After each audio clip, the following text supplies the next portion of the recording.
American cars are struggling in China, and it may only get tougher. U.S. automakers' shares of the Chinese auto market have fallen, and companies have scrambled to shore up their businesses in the largest car market in the world. One firm that has especially seen its share of troubles is Ford. Its rival, General Motors, is the second largest in sales in China, behind German giant Volkswagen.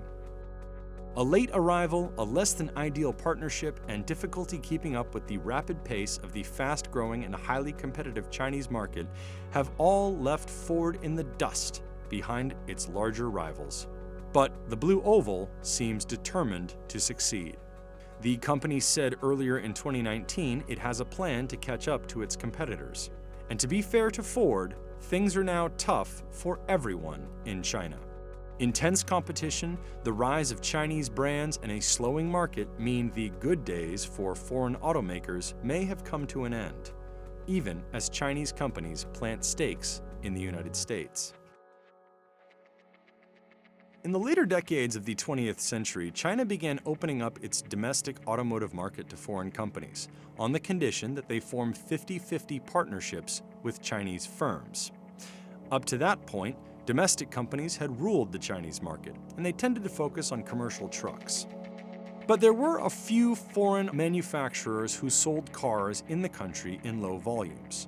Toyota, for example, had begun marketing its Crown sedan in 1964. One of the first international companies to establish a meaningful business in China was the German company Volkswagen. The company signed an assembly contract in 1982 with the Shanghai Automobile and Tractor Company, at that time the largest Chinese vehicle manufacturer.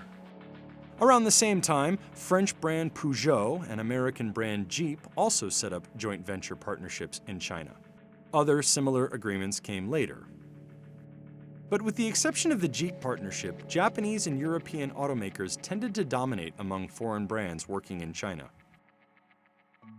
The biggest American player in China is General Motors, which won a battle with its arch-rival Ford over a partnership with China's Shanghai Automotive Industry Corporation in the mid-1990s.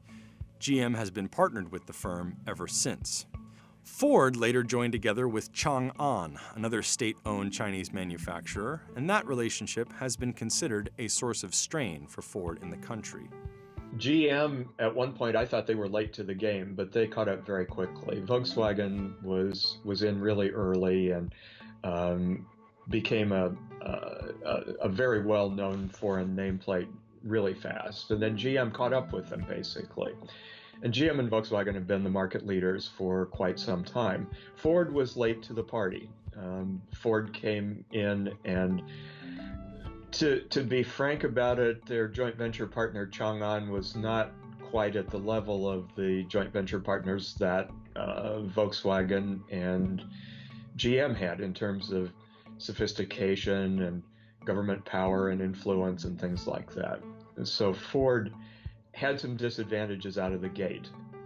In addition, Ford and its partner have had difficulty in the past keeping up with the rapidly changing new car market. Fashions change enormously. One year, some model of Volkswagen will be the one that everyone wants, and then the next year it'll be a Buick that everyone wants. And to some extent it's regional, but it's also very quickly changing. The Chinese auto market is super competitive. China is far and away the most crowded market in the world with, more than 80 brands vying for market share. That's all of your global brands from Europe, Korea, Japan, the United States, in addition to dozens of Chinese brands. So to get your brand to stand out really takes a lot of hard work. Volkswagen is the largest automotive presence in China, but GM is number 2, and it has a far larger presence in the country than its smaller American rival. Whereas Ford sold roughly 752,000 cars in China in 2018, GM sold more than 3.6 million. Ford's share of the Chinese market has not cracked more than 5% since 2008, and the company has actually lost shares since 2015, from a high of 4.7% of the market to 2.9% in 2018. GM also lost shares since 2015, but still had a much larger 13.8% share of the market in 2018. Aside from the benefit of a solid head start, GM also enjoys some rather unlikely prestige in China. Its Buick brand, long and often stereotyped back home as an old-fashioned purveyor of sedans and wagons for grandparents, is in China considered an elite, almost premium brand. Buick was the first American brand GM introduced in China when it partnered with SAIC, in large part due to the pedigree the brand had in the country. Buick has a long history in China. It was the car that ferried famous Chinese figures, such as Sun Yat-sen, commonly regarded as one of the founding fathers of modern China, and Zhou Enlai, the first premier of the People's Republic of China. To be fair to Ford, it hasn't been terribly easy for any of the three Detroit automakers in China in recent months, as slowing economic growth has dented consumer demand. Things really began to slow in 2015, and automakers for the first time needed to discount their prices in order to stimulate growth. Then by 2018, even discounting wasn't doing the trick, and we started to see actual declines in demand for the first time in memory. I mean, you'd have to go back to the early 90s to find a time when the market was not growing. In fact, it was declining, and that's where we are right now. We're on the 16th straight month of declines. In the first 8 months of 2019, U.S. automakers' share of Chinese passenger vehicle sales fell to 9.5% from 10.7% during the same period of 2018, according to data from the China Association of Automobile Manufacturers. During that same time, German carmakers' share rose to 23.8% from 21.6%, and Japanese automakers rose to 21.7% from 18.3%. A global trade war has also created headaches for companies and fed risk aversion among Chinese consumers, according to industry watchers. President Donald Trump has lashed out at GM on Twitter about its Chinese manufacturing footprint. The automaker cited the trade war as a potential risk to its business in China in its 2018 annual report. The trade dispute has affected Ford's business as well. The automaker has said the trade war has raised the cost of its vehicles in China and led the companies to cancel plans to import its Focus crossover from China to the U.S. There are reasons to be optimistic about the future of foreign automakers in the country. China is lifting certain restrictions on foreign companies that could give them more control over their operations in the country and a greater share of the cash they make. BMW became the first automaker to buy out a majority share of its JV partnership, BMW Brilliance. Tesla has also managed to set up shop in China without any JV arrangement at all, something many people who watch the industry consider astounding. Decoupling from a Chinese partner could mean a higher share of profits, but it remains to be seen how easy such a situation will be to manage. Though joint ventures have been required by law, Chinese auto industry watchers say they also serve a practical purpose. Government is so heavily involved in business in China that having a partnership with a state-owned company smooths out processes that could otherwise be unmanageable for a foreign operator trying to go it alone. While sales have slowed in recent months, there are still millions of untapped Chinese customers out there. One potential for tremendous growth is China's electric vehicle market, which the government has been keen to promote both for the sake of reducing China's tremendous pollution problem and for the purpose of turning Chinese business into a global leader in electric vehicle technology.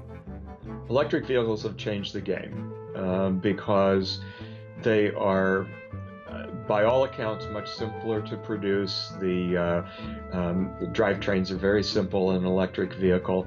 You have a lot of startups in the electric vehicle business that haven't been in the vehicle business before. They're funded by the equivalent of a Facebook or an Amazon in China, somebody with a lot of money, with a lot of high-tech expertise, and no tradition of producing vehicles whatsoever. and they have entered the electric vehicle business. In 2018, about 95% of the domestic electric vehicle market was controlled by Chinese makers, but importers are beginning to introduce some of their own vehicles. Ford and Jiangling Motors jointly developed the Ford Territory battery electric vehicle, Ford's first BEV in China, which launched in summer 2019. Apart from that, Ford made some big moves in 2018 and 2019 to improve its business in the country. The automaker spun its China business out of its Asia-Pacific operations into a standalone entity, and it appointed Anning Chen president of the Ford China Group. In April, the company launched its Ford China 2.0 initiative, which aims to give the automaker's business a shot in the arm. Ford kicked off that move with an announcement that it will launch more than 30 new Ford and Lincoln vehicles over the next 3 years, all of which will be tailored to Chinese consumers. More than 10 of them will be electrics or hybrids. Tailoring product to the market involves making changes that seem as subtle as changing the face of a vehicle. Ford debuted its Escape Titanium for the Chinese market in April. Ford sells the Escape in a titanium trim in the US too, but the company put a different face on its Chinese version to appeal to Chinese customers. At the time, Ford's vice president of global design said Chinese buyers prefer designs that are understated yet powerful. Ford is also working on a China-specific version of its Sync infotainment system with artificial intelligence technology from Chinese tech giant Baidu. The company created a center that will design vehicles suited to Chinese tastes, and an innovation center that will develop mobility services and other products for the Chinese market. The company is also starting to leverage China as a product research and development hub. The automaker's Chinese partner, Chang'an Ford, will design and develop the next-generation Ford Escort. And recently, all 3 Detroit automakers also displayed pickup trucks, a Detroit staple, at a Shanghai trade show in early November 2019. Pickups are considered an extremely important product for U.S. automakers. All 3 firms take great pride in their truck lineups and compete fiercely with one another, especially in their home market of North America. Pickups are also a category in China that have been resistant to the recent slump in auto sales. Of course, in China, American firms do not have the home field advantage they have when selling trucks in the U.S., including customers reputed to be stubbornly patriotic, and a long-standing 25% tariff on all imported pickups. Long-term survival is not only essential to American automakers in China, but in the United States as well. There are already well over 100 Chinese companies setting up some kind of research operation in the United States. As Chinese car makers become more skilled at competing in their own market, they are going to begin looking for places around the world to unload all of the cars they are now capable of making.